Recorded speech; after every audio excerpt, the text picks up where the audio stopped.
Ladies and gentlemen, welcome to an introduction to the electronic identity and trust infrastructure provided by the Swiss federal government. My name is Rolf Rauschenbach. I'm the information officer for the electronic identity, and it is my pleasure to present this project to you in the next hour or so. Before I delve into the topic itself, let me make a few general statements and remarks. Normally, today would be a participation meeting. We have no big news from our project today, so we decided to offer you this introduction. It is a session targeted mainly to people who have no prior knowledge on the eID and the trust infrastructure. So those who normally are regulars of our participation meetings might not get a lot of new information, but you're obviously also more than welcome to stay with me. So that is first point. Then, as always, we make a recording of this session that will then be published on YouTube very shortly, so that people who have no time to be with us today can still also watch this introduction. As you may have seen, the tool that we use for the streaming allows a chat in which you can ask questions. I have a few colleagues who are happy to answer these questions. Please be a little bit knowledgeable, or how shall I say, don't ask just any question. Wait a little bit, because I hope to address at least the main points anyway. Also, there are a number of resources. They're shown here on the screen: our website, our YouTube channel, also GitHub for more technical information, which is available to you and where you should be able to find a lot of information to your questions. But still, obviously the chat is here. Please use it. If you have a question, just ask one question per post. That allows us to answer them more easily, and maybe different people answer different topics. I am not intending to speak for 60 minutes non-stop. I hope to finish a little bit earlier and to allow you to open the mic and ask questions also directly, which I then could answer to you personally. I don't have a view on the chat right now, so just bear that in mind. Then also a little comment on the language. You may have seen at 4 o'clock I did this presentation in German. Now I did it also in French at 5 o'clock, and now in English. I know that in particular the people from the Italian part of Switzerland are not happy about that. They would like to have also an Italian presentation. I started Italian classes, but my Italian is really not yet good enough to make a presentation to such an audience. So thank you for your understanding in that context. Now, I assume that most of you know that a referendum vote will be held on September 28 on the eID Act. This vote will be very crucial for our project, because if the law is rejected, there will be no electronic identity, obviously. If it passes, then we can continue working. Obviously, political debate has to be made on this question, so that people can then decide if they want to vote yes or no.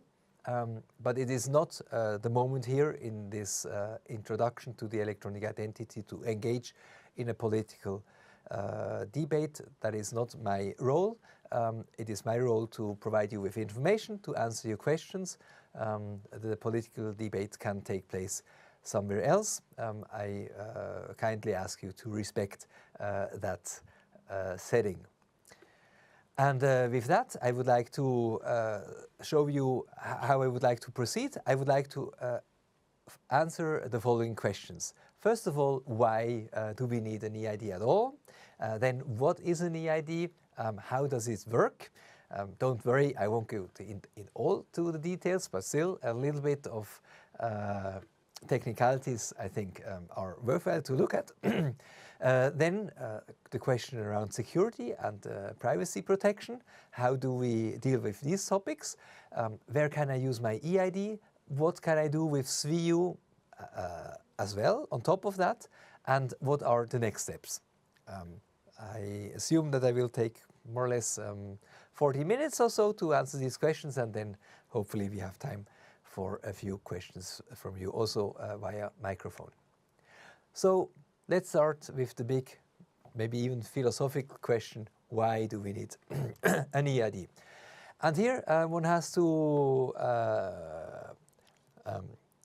understand when the internet was created, it was created mainly as a information exchange platform and not as a platform for all kinds of transactions which go beyond only sharing data or sharing information. And for that reason, the question of the identity was never fully addressed. And it is actually okay that in many cases when we are on the internet, it is not necessary that it is clear who is serving here. But in some cases, when I would like to do a transaction, be it with a public authority, also with a private institution, it really is important to be sure that we both know with whom we are dealing. And in that context, the electronic identity is intended to be an important tool to achieve this goal.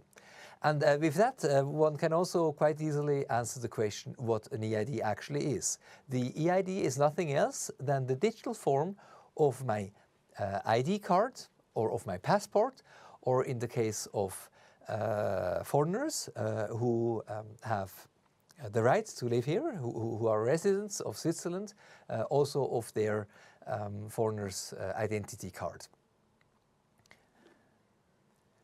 Now, you might be curious to know what is actually included in the electronic identity in terms of the different data points. As a general rule, one can say it is more or less the same as on the identity card. In addition to the normal attributes such as official name, first name, date of birth, and so on, we have not only the place of origin as a Swiss specialty, in German Heimatort, but also the place of birth. The nationality is included because an electronic identity can be issued to a Swiss person, but also to a foreign person living in Switzerland. And we have also the HAV number included in the electronic identity. The HAV number would be the social security number in a more international setting. In addition to that, there are a number of other data such as the EID number, the date of issue, the expiration date, and so on, which also come with the electronic identity. Switzerland does not know an obligation for people to have an identity document, or when they are in public space, that they have to have an identity document with them. And this principle of the voluntary nation of identity documents in the analogous world is intended to be transferred also to the digital realm. And in that sense, it is very important to state that the electronic identity is voluntary. Nobody is obliged to get an electronic identity. The state does not issue automatically at birth to everybody an electronic identity. No, only those people who actually would like to have one because they think it's practical, because it's useful or whatever, they can demand an electronic identity. Others can continue to live without them happily as well. But with the electronic identity, I can prove that I'm Rolf, that I was born on a certain date and so on. And I mean, this is sort of nice, but this is not really the end goal. The end goal is that I can then transact with public authorities, with private institutions in whatever dealing I am interested in, or in some cases also obliged. And there, with the electronic identity, these transactions shall be possible without any interruption in data flows. Today, very often, in the end, you have to print out something, sign it, send it by postal mail, wait a little moment to get something back, and so on and so forth. That is not efficient, it's not very user-friendly, it often also involves more data than necessary. In some cases, it's also not really very secure. So all these workarounds shall be eliminated with the electronic identity. The electronic identity is to share data, yes, but not just anyway, and you know, with no protection, no control. No, your personal data, my personal data are important. They have to be secured. They have to be protected, and for that we have set up a system and a rather complex infrastructure that this is actually possible. I would like now to explain to you a little bit how that works on a rather high level, but still to have an understanding on the main data flows of the electronic identity. Here on this graph, you see on the left side in this red box the issuer. The issuer of the electronic identity is the Federal Office of Police, FedPol. It is the same FedPol which is today issuing identity cards, passports. In the case of the foreigners' identity cards, it is the State Secretariat for Migration which is issuing these analogous documents. In the case of the electronic identity for foreigners, it will be also FedPol. So FedPol issues the electronic identity to the holder, to you, to me, and it is issuing it to the smartphone of the holder into a wallet app.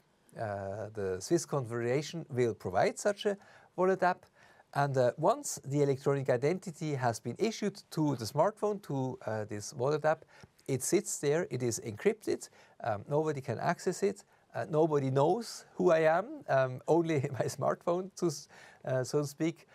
And I am in total control of this EID. However, if I would like to identify myself, if I would like to present my electronic identity to a third party, we like to call these third parties verifiers, then I can do so. The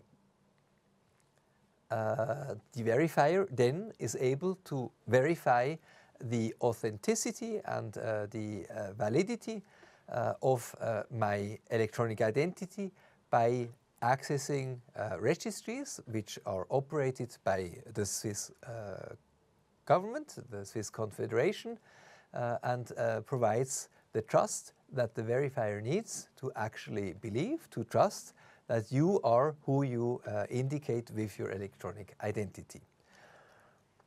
Let me go back again to the issuing process. So I said FedPol is issuing the electronic identity. It contains, as we have seen, the name, first name, birth date, and so on. So all these data points. But in addition to these data points, to these attributes, FedPol is also delivering the electronic identity with quite some cryptographic material. This cryptographic material is part of the electronic identity, and it will be enriched once it is on your smartphone with additional cryptographic material from your device. And only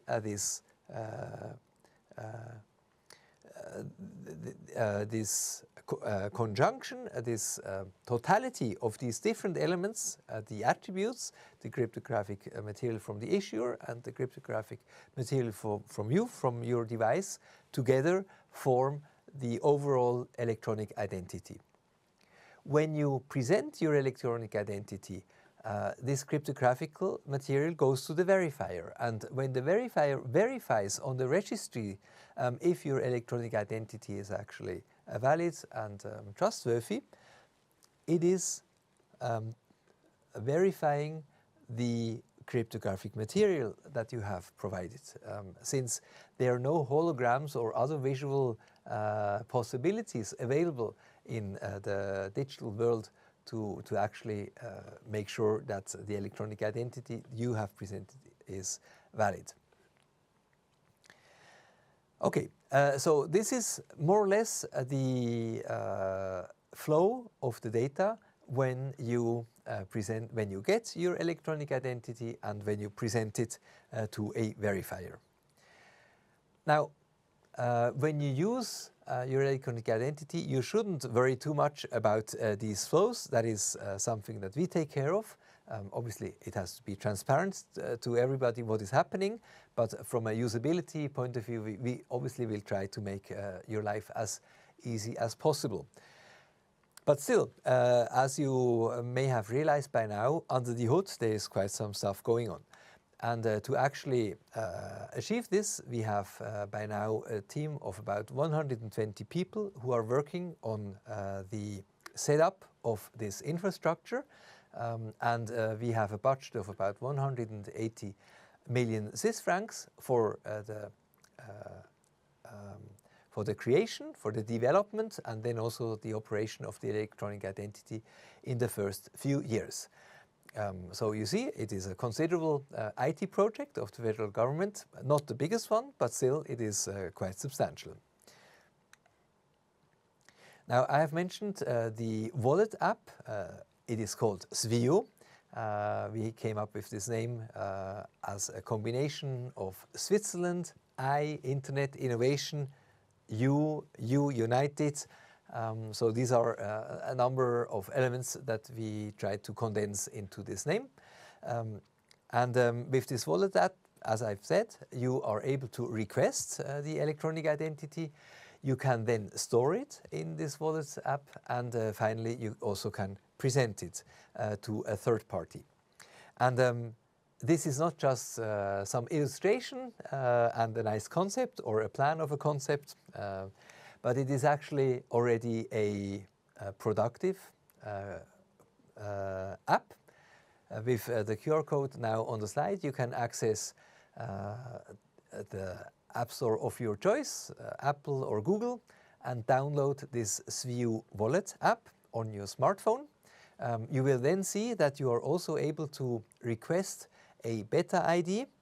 The beta ID is a fictitious, from a legal point of view, totally useless credential. However, it allows you to have a look and feel on how this electronic identity in the future might work more or less. From a technical point of view and from a functional point of view, most of the things are already in place, as they will be also in the case of the EID, the productive EID. The biggest difference obviously is the process on how you get actually the electronic identity. It won't be as easy as it is now the case with the beta ID. And please provide us with feedback if you think that there is still room of improvement. It is the beta ID, it is not the alpha ID, so we are fully aware that on all levels, be it the code, security, functionality, user experience, and so on, things can still be improved. And we launched that already now, exactly to learn from you also. Okay, so now a few words on the security and the privacy protection. First of all, as I mentioned already, your electronic identity will be stored on your smartphone and only on your smartphone. There is no other place where the electronic identity as this full package, not only of the data, but also the cryptographic material from the issuer and from your device is stored. An electronic identity exists once and only once. On your smartphone, the electronic identity will be linked to your smartphone and to certain parts of your smartphone that it is not possible to transfer your electronic identity from one device to another device. If you try to divorce your identity from your smartphone, you will basically kill it. It won't work anymore. It works only on your device, on the device on which it has been issued initially. And you might say, yeah, okay, I understand that, but when you present your electronic identity, you pass on not only the data, but also all the cryptographic material. Then obviously the third party can then take all this stuff and use it and pretend they are me. So to do a replay. There is also quite some cryptography and other technical issues and processes involved. Such a replay is not possible. Only from your device it is possible to actually present your electronic identity and then also verify that it is valid and secure. Now, you might say, fine, I mean, these are good ideas, but how can I believe you? I don't trust, you know, a spokesperson who makes all kinds of nice announcements, and I fully appreciate and understand that. For that reason, we are pushing transparency as much as we can.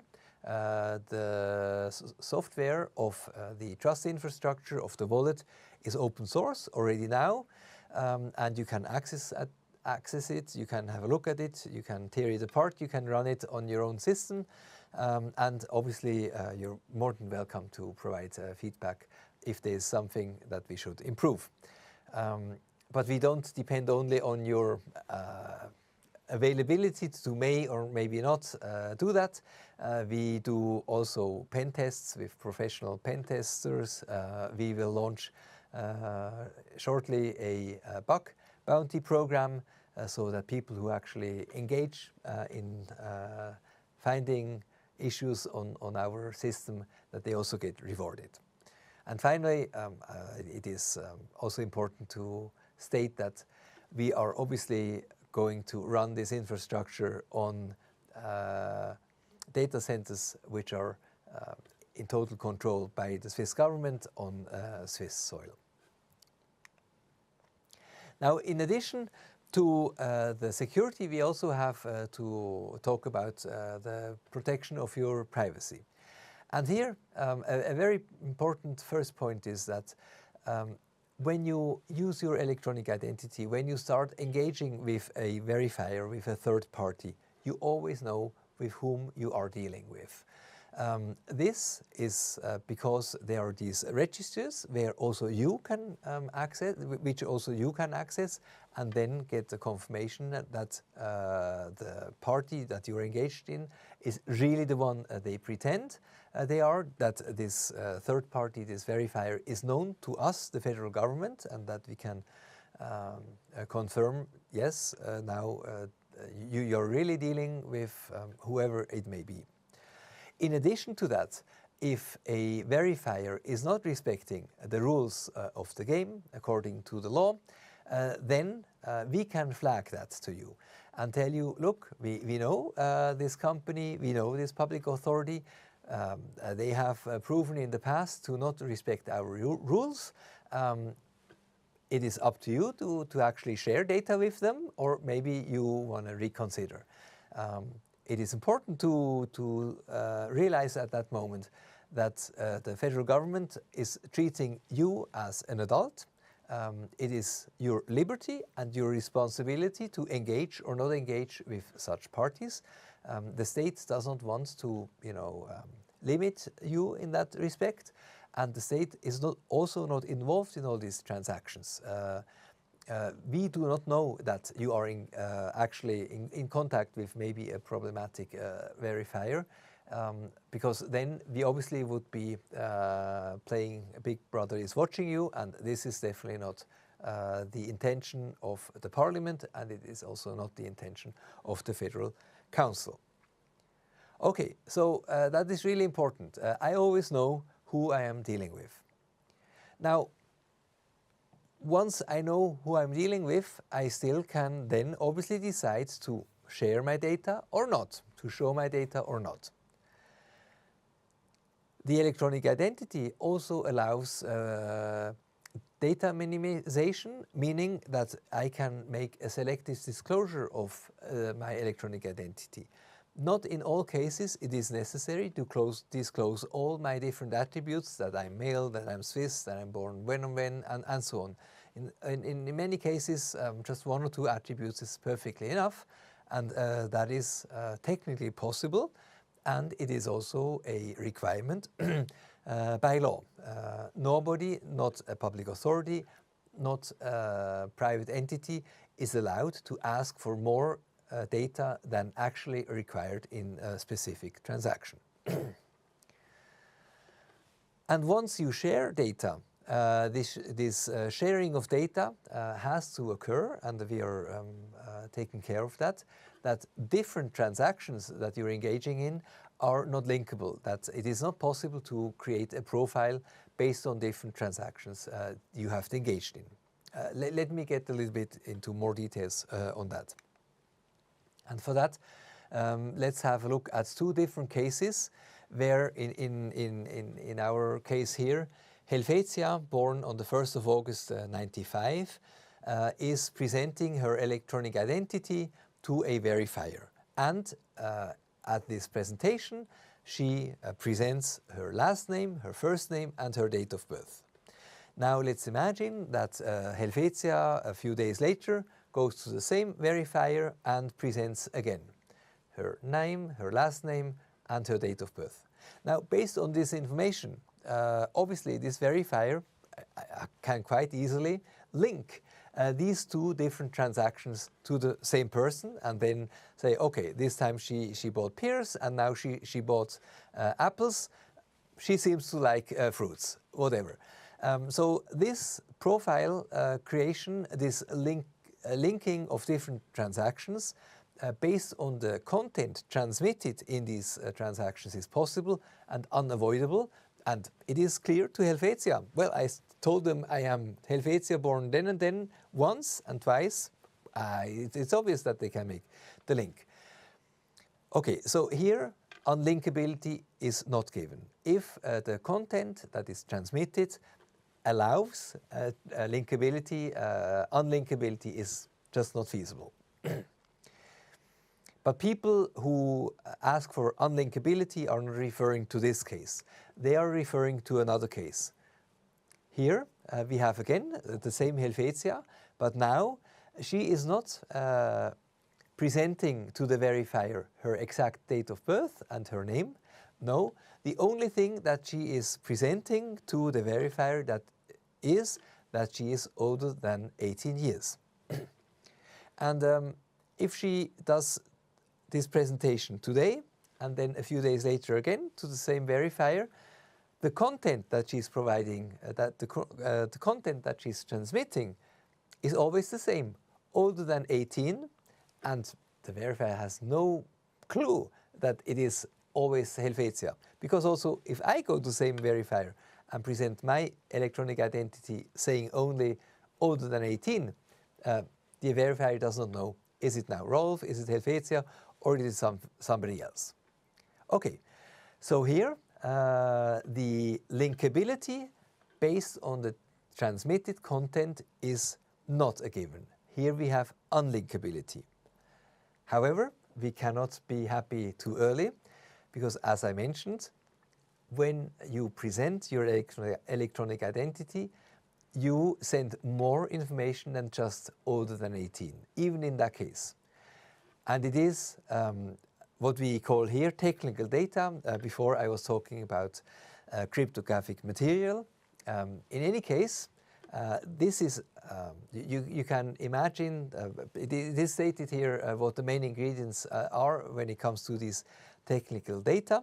Don't worry too much about it. The important element here now with regard to linkability or unlinkability is that this technical data, you can imagine as if this is really a huge bunch of numbers, but these numbers are very specific for a human eye, not really readable, but for a machine absolutely.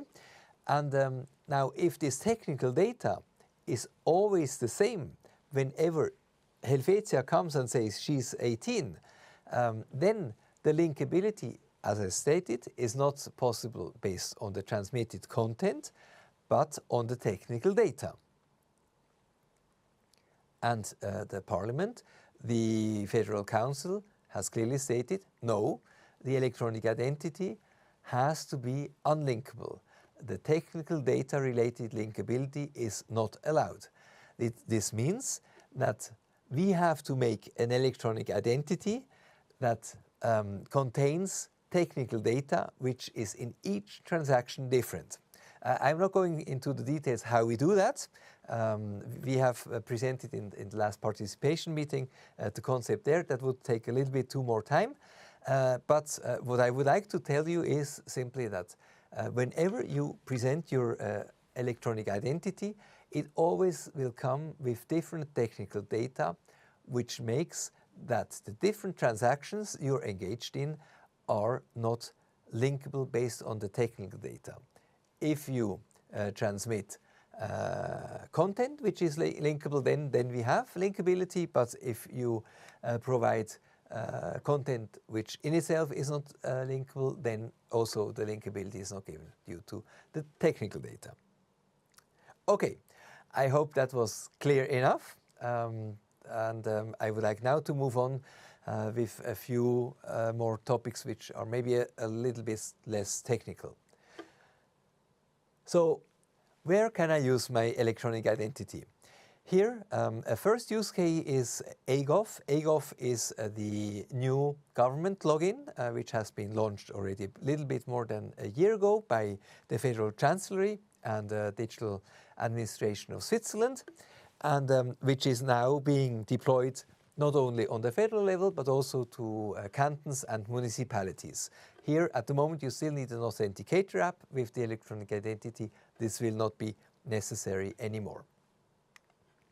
In the same vein, with the electronic identity, you will also have easy and direct access to qualified electronic signatures, so that you can then sign documents, contracts, and so on directly with your electronic identity without needing to have other factors at hand. Similarly, we are working with FINMA so that the electronic identity also can be used when opening a new bank account, or also with the use case of a new mobile phone contract. Also here we are working towards the possibility that you don't have to go to the shop anymore, that you can do this whole application online. And finally, if you would like to purchase in a store products which require a certain age, then you can do that also by using the electronic identity. In the context of linkability, we have seen this case already quite a little bit. Okay, so far I have been mainly talking about the electronic identity, and of course it is very important as a credential. However, this trust infrastructure that shall be put in place allows for much more. Let me explain that a little bit more.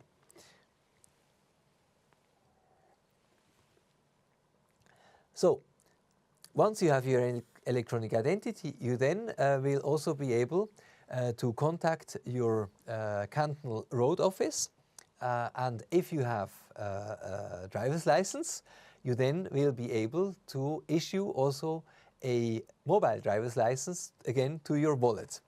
And then you can present, instead of the plastic card, again your electronic or your mobile driver's license via swiyu. This is not only an idea, this is also already reality. Not totally, but still the electronic learning license as a pilot project is already up and running since about 1 year in the canton of Appenzell-Ausserrhoden, and more than 1,200 people have already their ePDL on a wallet on their smartphone and are able to actually drive with this electronic credential and do not need to bring the paper version to their lessons for learning the driving. This pilot project will be rolled out to all Switzerland starting in July. We believe that by the end of the year all cantons will have this at disposal for people who are learning to drive cars, motorcycles, trucks and so on, so that they can get their EPDL issued to their wallet. Other verifiable credentials, here a few list. The mobile driver's license I mentioned. It is possible to have maybe the pension certificate also in your wallet, vehicle registration credential, the proof of residence, diplomas, certificates, membership cards, customer cards, concert tickets, and so on and so forth. The limit is the creativity of public authorities and also of the private sector. To wrap up, what are the next steps? We can here distinguish between more the legislative layer and then the product layer. On the law, I have already mentioned, the collection period for a referendum has ended actually at Easter. By now we know that the required number of signatures have been collected, and therefore there will be a vote on the EID Act on the 28th of September. This will be very crucial because either the EID Act is approved and we can continue to work on it, or otherwise we will have to stop this whole project. In order to give you more information on how all these different technical processes and so on will actually take place, we will start the consultation on the ordinance, the consultation procedure of the ordinance still before the summer break. And anybody who would like to opine on this draft version of the ordinance is more than welcome to provide us with feedback on that topic. The exact dates when this will take place, I cannot communicate to you now, but it will be before the summer break for sure. If from our point of view everything goes well, the EID Act can be put into force sometimes next year. We believe in the third quarter earliest. That still depends on a few things that we have to tackle before. Now this is the law level. On the product level, I have already mentioned the swiyu wallet app is already available. In order to work, to function, it is necessary that there is much more in place than only the wallet. So the registries and all the other ingredients or components and elements of the trust infrastructure are in a test version, in a test environment available. We call this test environment public beta. You're more than welcome to use it via just the app, but if you are a company, if you're a public authority, or if you are somebody who has a certain technical knowledge, you're more than welcome to become an issuer or a verifier on public beta for the beta ID, or if you want to issue your own electronic credential, a verifiable credential, then you can do so. The use of public beta is totally free. We have most of the processes which will also be in place in the productive version already in place, so to test the whole flow. And obviously once the EID Act would enter into force, we would also start with the productive operation of the trust infrastructure and the issuance of EIDs. Finally, a few words on international relations. I guess since now this is the English version, there are also a few viewers from abroad. How is that going to work? Is this electronic identity from Switzerland just something for the Helvetic Island, or is it also usable beyond our national borders? And there, in the short term, I have to be a little bit disappointing. At the beginning, at least, you know, a formal recognition by other countries, or maybe the European Union or so, will not be in place. We can start negotiating a treaty for mutual recognition only once the EID Act has entered into force. But in the midterm, it is clearly our goal to have an electronic identity and a trust infrastructure which is interoperable with other jurisdictions. And to get there, obviously, that is very clear. That is a lot of work, and we have initiated that work already now. We are part of the consultative committee of the Open Wallets Forum, which is hosted by the International Telecommunications Union. We also, the Swiss government, is going to host a important conference in Geneva in July, only a little bit less than a month ago, where a lot of important actors will come together to address these topics of interoperability. I think with these engagements, it gets clear that although the EID will not be interoperable at the get-go, we are clearly seriously working on that. With that, I'm about to close my presentation. I hope it was interesting to you. Please subscribe to our newsletter. I promise you won't get spam by me all the time, twice or three times maybe per month. An email with an invitation to the next participation meeting or some important news. Otherwise, I let you in peace. I leave you in peace. I hope that my presentation was interesting to you, that it is motivating you to digitally transform Switzerland with us, with swiyu. And when I look at the watch, we still have a little bit of time. So if you have questions, feel free. The mic is open.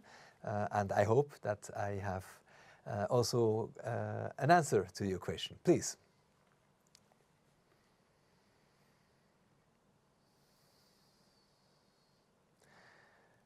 I have forgotten to mention that the presentation that you have just seen is available on our webpage in the download section. It is also available on GitHub, where all our presentations which we use in public are available for you. So feel free to get it there and use it whenever you have the need to do so. Are there any questions? Or are you still digesting all the information which I have provided?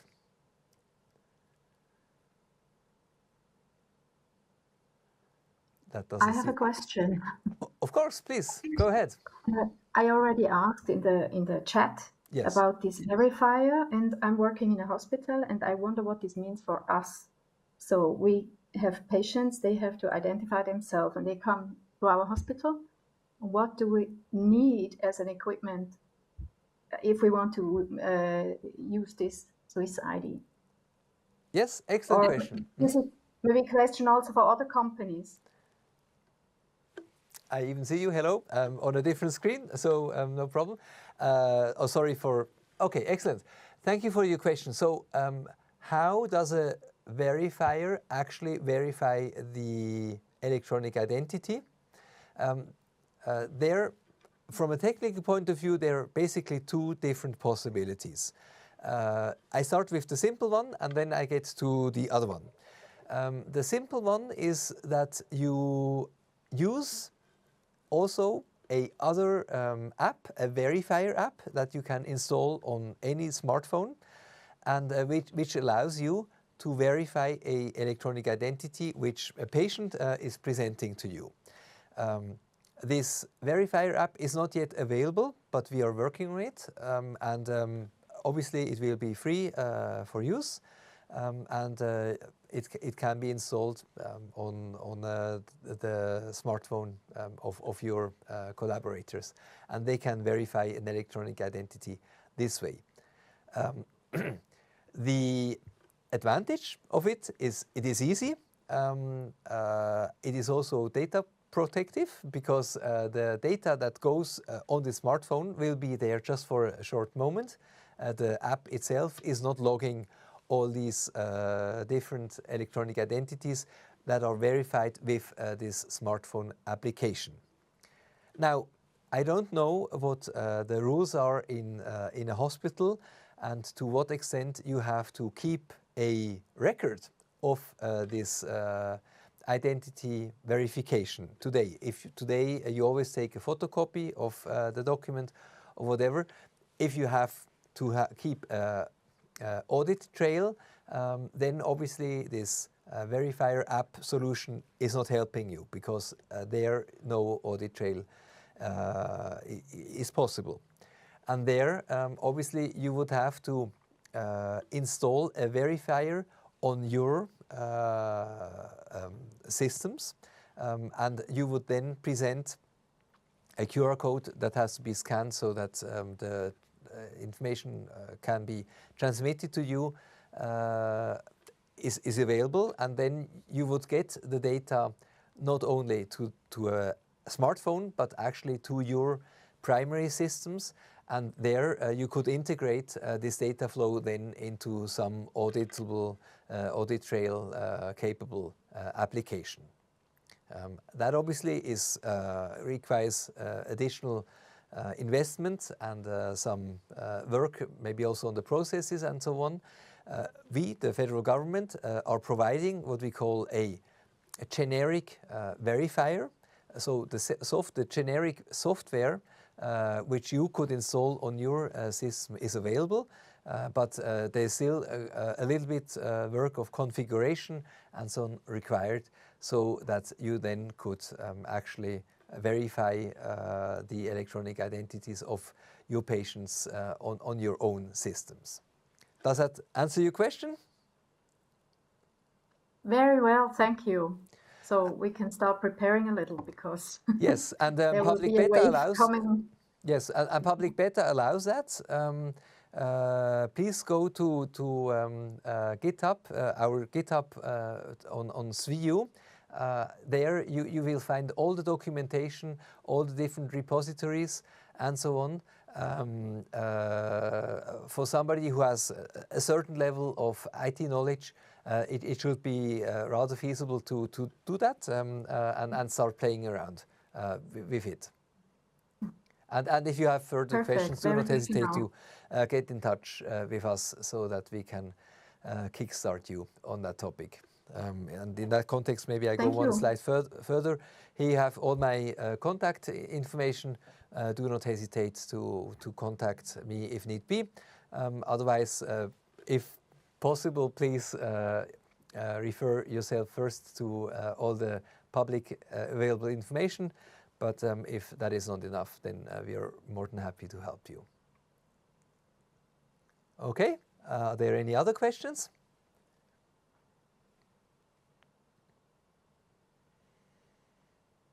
Don't be shy. There are no stupid questions, only maybe a wrong answer.